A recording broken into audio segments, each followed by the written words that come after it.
B, Proctors Creek Wastewater Treatment Plant Update. Mr. Hayes.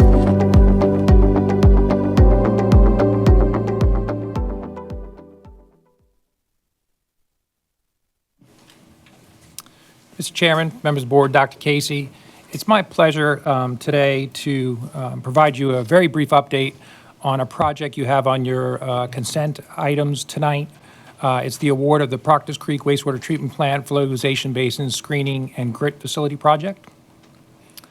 The Proctors Creek Wastewater Treatment Plant was first opened in 1975, and through the years it has been expanded to its current capacity of 27 million gallons a day.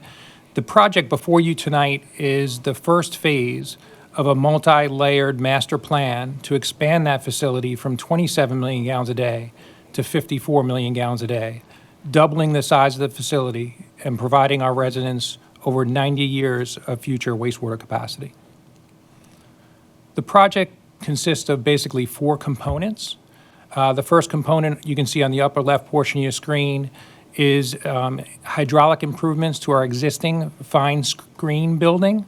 That will include replacing and increasing the size of the effluent piping from that facility, and also having a bypass pipe to the flow equalization basin, and that will be designed for the ultimate capacity of that plant at 54 MGD. The second component is on the lower left portion of the screen. It will be the complete rehabilitation of our existing influent pump station.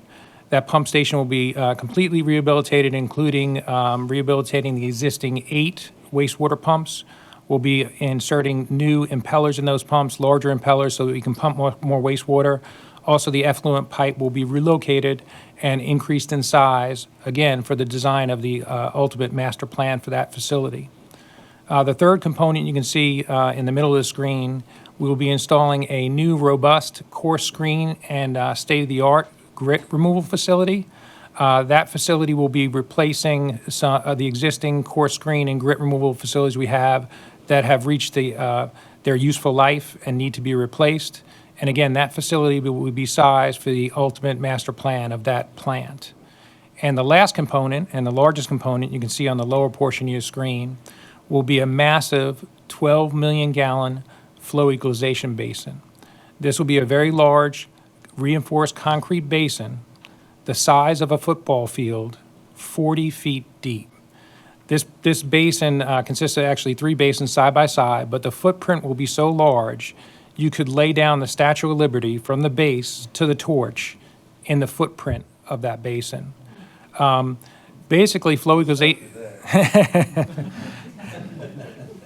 Just trying to give you a conceptual idea how large these facilities are. These are just massive facilities. A flow equalization basin basically provides a hydraulic shock absorber for the system that allows us to treat the waste more efficiently and more cost effectively. To give you an example from a CIP point, this project supports just-in-time spending. It allows us to defer very costly capital projects like the addition of additional treatment trains, because by shaving off that peak, it allows us to fully utilize the existing capacity of the existing treatment equipment. From an operational standpoint, not only does it help us deal with the peak hydraulic flows, these large basins act as mixing pools, so the quality or the strength of wastewater is more consistent, fed into the treatment process. And what this allows our operators to do is to truly dial in the treatment on these systems so that they're more efficient, they use less chemicals, they use electricity, and it is able to reduce the overall operating cost of that facility. We're able to pass on these savings both in capital and our operating cost to our customers in the form of affordable rates. This project has been in the making for a long time. It's been over a decade. In 2012, the need for the project was first identified. We entered the cost of the project in our rate model in 2016. We did a detailed design in 2021. We started that design. And then before you tonight is the award of the project. So on your consent agenda, we're going to be requesting award of this project to MEB General Contractors, which was the lowest responsible bidder. The project is just a little bit above $168 million. One of the largest construction projects we have awarded in Chesterfield Utilities history. Along with this request, we're also asking a request for an additional appropriation of $21 million from our rate stabilization reserve that will fully fund the project and also fund inspection during the construction and also any engineering services we need during the construction. And this project is anticipated to take 5 years with completion around 2031. So very big project. We're excited to have this project start, and I will be more than happy to answer any questions. This project is going to provide reliable and safe wastewater service for our customers for many years to come. Mr. Chairman? Board members, any questions? Yes, Mr. Chair. What's the capacity today again? 27 million gallons a day. So 27 million gallons a day gets processed through, is that right? On average, we do about 18 million gallons a day. Peak flows, we sometimes go above 27 million gallons a day. Okay. And that flow goes where when it's clean? So it's treated at the Proctors Creek plant and ultimately ends up in the James River. And the discharge from this plant is of a higher quality, a more consistent quality than the James River water currently. And potentially in the future, that water could be used for or recycled for something else, correct? Yes, it could. And to that point, right now, the Department of Utilities are looking at a potential reuse project where we'd actually further treat this wastewater where it could be utilized in industries in the area around the Proctors Creek plant. Okay. Thank you.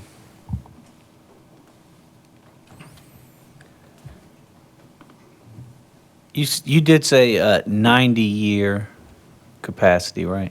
Yes, on average, we use about 0.3 million gallons a day increase every year, so it's about a 90-year future wastewater capacity, and that's our master plan. It will be phased. This is just the first project of a multi-phased approach to expand that facility.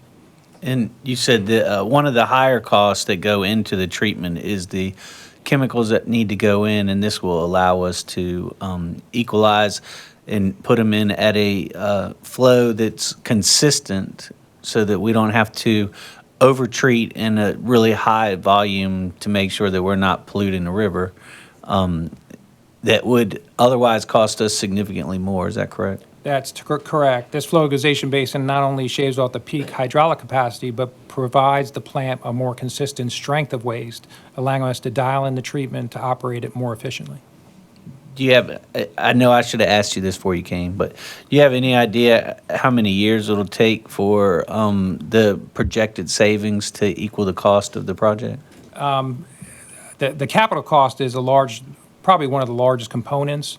Operating cost, we spend a significant amount of money on chemicals and electricity. Round numbers, I think in the neighborhood of we spend about $2 million a year just on electricity. Chemicals, I don't know off the top of my head what we spend on chemicals.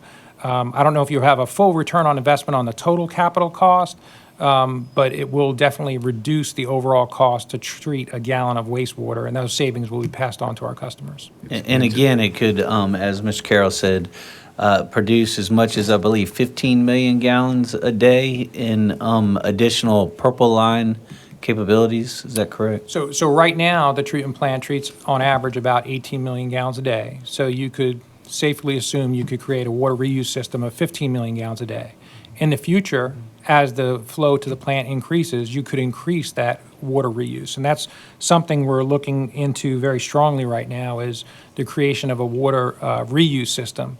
And the other thing that a reuse system does, it preserves your potable water capacity for other uses. So if you could get industries on a purple pipe or reuse system, it preserves the capacity that they would have used on a potable system for other future uses. Thank you. Dr. Casey? And Mr. Hayes may further clarify too, but the return on investment's a good conversation too, but just as a reminder, some of the monies that have been accumulated for this and or will be accumulating in the future are the capacity connection fees of the shop, not the utility rates. So you have to moderate the cost, but the operational costs are the customers, and that as Mr. Hayes mentioned, that return on investment is much sooner. That's true, and as Mr. Holland points out, we have a very sophisticated rate stabilization model, and our connection fees, so future customers pay connection fees, go into the expansion component of our rate model. The expansion of any facility, including wastewater, would be paid by expansion money, which is generally connection fees. Thank you. Oh, go ahead, Mark. It's a fairly simplistic question, but I'm going to ask it anyway. So if it's going into a purple line and the companies are going to be using it that way, are they going to be charged for that? Yes. So if we develop a reuse system, right now we have a water utility and a sewer utility. You'd have to develop a third utility with its own rate model to support that utility. But just like a wastewater utility and just like a water utility, you're going to have to invest significantly in the capital infrastructure.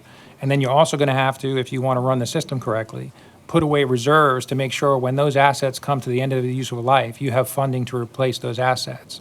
So yes, there would be a charge for the reuse of wastewater, and similar to the model we have on the water side, the rates would include funding for a rate stabilization reserve that would be used for the future replacement of that infrastructure as it comes to the end of its useful life. Thank you. It's also a negotiating tool for us in the future with some of these companies to help get them to pay for this infrastructure, since some of them are going to need the water, right? That is exactly right. So it's positioning us to have another negotiation tool in the future with these big companies that have said they're going to come here in order to get them to help pay, so we don't have to pass this cost back on to our customers, correct? That is correct. Thank you. Thank you. Thank you.